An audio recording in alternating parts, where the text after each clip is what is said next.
চরিত্রটা মানে কী ধরনের কনিক হবে, তার জন্য আমরা যে ম্যাট্রিক্স নোটেশনটা দেখব সেটা আমি আগেও বলেছি যে একটা general equation of second degree x square plus b y square plus 2h(xy) plus 2gx plus 2fy plus c equal to 0, এর ম্যাট্রিক্স নোটেশনটা এই যে ডেল্টা, আমি ডেল্টা দিয়ে লিখছি ম্যাট্রিক্সটাকে। এটা আগে লিখেছি A B C F G H, এটাকে বোঝানোর জন্য আবার লিখছি, এটা লাগবে। হ্যাঁ, এটা ডেল্টা না, এটা ম্যাট্রিক্স হবে, ডেল্টা তো ডিটারমিনেন্টটা হয়, এ লিখলাম, এইদিকে লিখে দিলাম, ঠিক আছে। এইবার এখানে খুব ইম্পর্টেন্ট জায়গাটা আছে,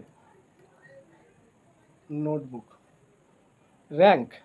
তাহলে এই ম্যাট্রিক্সটা একটা র্যাঙ্ক হবে, rank of second order curve হচ্ছে, তাহলে এটা ম্যাট্রিক্স নোটেশন আর এটা হচ্ছে কার্ভ, এটা 0 আছে। বলছে এই ম্যাট্রিক্সের যা র্যাঙ্ক হবে কার্ভের র্যাঙ্কটা সেম হবে। হ্যাঁ, তাহলে rank of the second order curve equal to rank of the coefficient matrix, ঠিক আছে। এইবার র্যাঙ্কটা তো আমরা জানি এটা 3/3 অর্ডারের ম্যাট্রিক্স আছে, ঠিক আছে। যদি 3/3 অর্ডারের ম্যাট্রিক্স হয় তাহলে আমরা সেটাকে বলবো নন সিঙ্গুলার, ঠিক আছে। মানে র্যাঙ্কটা নন সিঙ্গুলার হওয়া মানে কি ডিটারমিনেন্ট 0 হবে না, তাই তো। তাহলে এটাকে আমরা বলবো কি, এটাকে আমি এখানে 1 নম্বর দিচ্ছি, পয়েন্ট নোটবুক। বলছে ইকুয়েশন 1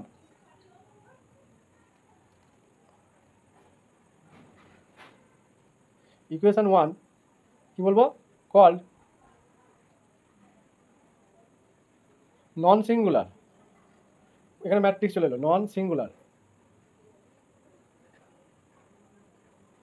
নন সিঙ্গুলার হবে কি, যদি ইফ র্যাঙ্কটা কত হতে হবে, rank of the matrix equal to 3, rank of the matrix coefficient ম্যাট্রিক্সটা নন সিঙ্গুলার হতে হবে, ঠিক আছে। তাহলে র্যাঙ্কটা 3 হতে হবে। তাহলে এই নন সিঙ্গুলার কার্ভ কারা হবে, ঠিক আছে। তাহলে দেয়ারফর নন সিঙ্গুলার কার্ভ আর 1 নম্বর দিয়ে লিখছি প্যারাবোলা, 2 নম্বর সার্কেল, এখান থেকে এমসিকিউ হতে পারে, 3 নম্বর কার্ভ দিয়ে দেবে, দিয়ে বলবে এটা কোন ধরনের ইয়ে, তাহলে ম্যাট্রিক্স দিয়ে আমরা এটাকে ইজিলি ফাইন করতে পারবো। হাইপারবোলা, এগুলো কি সব নন সিঙ্গুলার কার্ভ। আর একটা কি আছে, ইলিপস। তাহলে এই 4টে কেস আমাদের নন সিঙ্গুলার কেসের জন্য ঘটবে। ভেরি ভেরি ইম্পর্টেন্ট জায়গা এটা কিন্তু। হ্যাঁ, আমি কোশ্চেন করবো তখন এই জায়গাটা আরও ক্লিয়ার করে দেবো, মানে কোশ্চেনটা করার সময় আরও বিষয়টা বোঝা যাবে। হ্যাঁ, আর একটা কেস কি আসবে, সিঙ্গুলার কার্ভ। তাহলে সেকেন্ড অর্ডার সিঙ্গুলার কার্ভ, তাহলে এটাকে আমি 2 নম্বর দিচ্ছি সিঙ্গুলার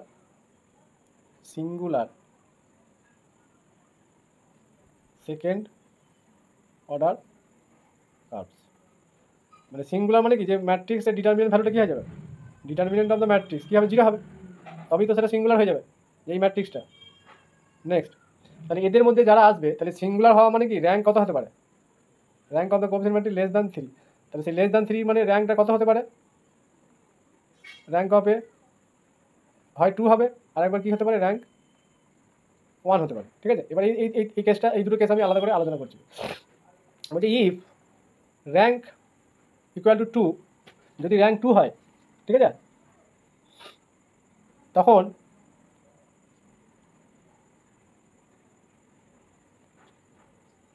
পয়েন্ট ইলিপস হবে। হ্যাঁ,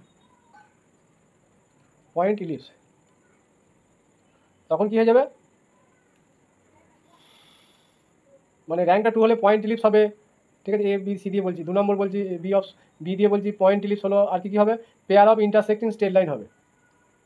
আমরা বার করি না ডেল্টা 0, তাই না, এ মানি তো ডেল্টা, ডিটারমিনেন্ট অফ এ মানি delta, pair of intersecting straight lines. 3 number বলছে পেয়ার অফ প্যারালাল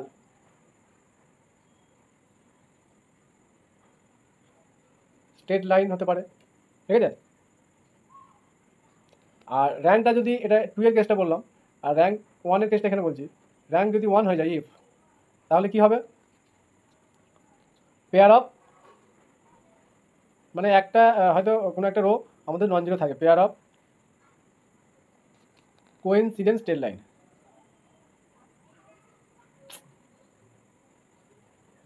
হাত চলছে না।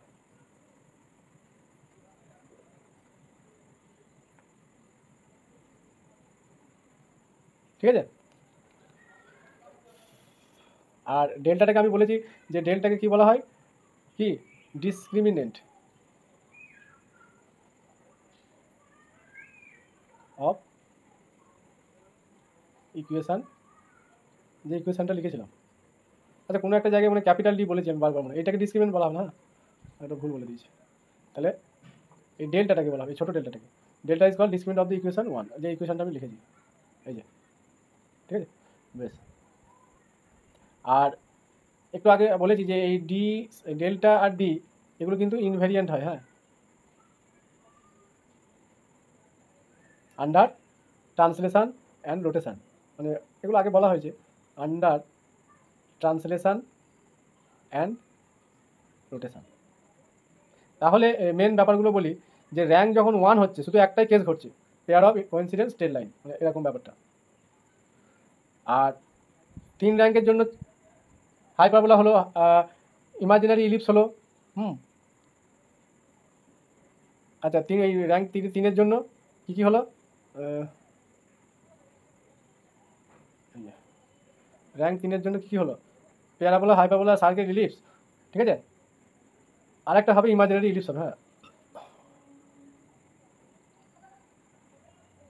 Imaginary ellipse. ঠিক আছে, আর তাহলে র্যাঙ্ক 3-এর জন্য 5টা কেস, আর র্যাঙ্ক 2-এর জন্য কী কী হলো, pair of parallel straight line, pair of intersecting straight line, point ellipse. আচ্ছা পয়েন্ট ইলিপসটাকে বলা হয়, এই যে পয়েন্ট ইলিপস লিখেছি না, এইটাকে আরেকটা নাম আছে, সেটাকে বলা হবে pair of imaginary straight line, pair of imaginary straight line, দুটো একই জিনিস, নামটা শুধু আলাদা করা হয়েছে। ঠিক আছে, তাহলে পয়েন্ট ইলিপস মানে হচ্ছে pair of imaginary straight line. তা আর র্যাঙ্ক 1-এর জন্য একটা কেস, তাহলে আমি টোটাল এই জেনারেল ইকুয়েশন অফ সেকেন্ড ডিগ্রির কেসটা ক্লিয়ার করে দিলাম। এরপর কয়েকটা কোশ্চেন আলোচনা তো হবেই, আজকে আর বেশি এগোচ্ছি না, টোটাল কনসেপ্টটা থিওরি দিলাম।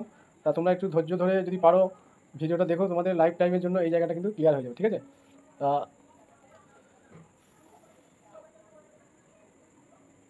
আচ্ছা আরেকটা জিনিস একটু বলে নিই, তাহলে আমার জায়গাটা কভার হয়ে যাবে। সেটা হচ্ছে সেন্ট্রাল কনিক আর নন সেন্ট্রাল কনিক। হ্যাঁ, সেন্ট্রাল কনিক্সের মধ্যে পড়ছে যে হাইপারবোলা, হ্যাঁ, সেন্টার আছে, হাইপারবোলা, ইলিপস, আর কি, হাইপারবোলা, ইলিপস, সার্কেল। ঠিক আছে, ইলিপস, সার্কেল, হাইপারবোলা আর সেন্ট্রাল কনিক। কিন্তু নন সেন্ট্রাল কনিক হয়ে যাবে প্যারাবোলাটা। র্যাঙ্ক 3 কিন্তু এটা মানে নন সিঙ্গুলার কেস, কিন্তু এটা নন সেন্ট্রাল কেস বলছি। র্যাঙ্ক কত হয়ে যাবে, র্যাঙ্ক 3 হচ্ছে মানে ম্যাট্রিক্স নোটেশনে, কিন্তু এটা সেন্ট্রাল মানে সেন্টার থাকবে, নন সেন্ট্রাল কনিক, আর এগুলো হচ্ছে সেন্ট্রাল কনিক। তাহলে সেন্ট্রাল কনিক 3টে, আর প্যারাবোলাটা কিন্তু সেন্ট্রাল কনিক নয়। ঠিক আছে, থিওরি কনসেপ্ট মোটামুটি ক্লিয়ার হয়ে গেল। ঠিক আছে,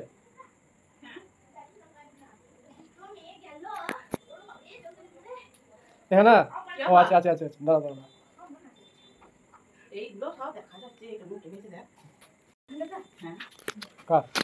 এইভাবে বসে বসে কোনখানে বলতে এখানে কি লাগছে।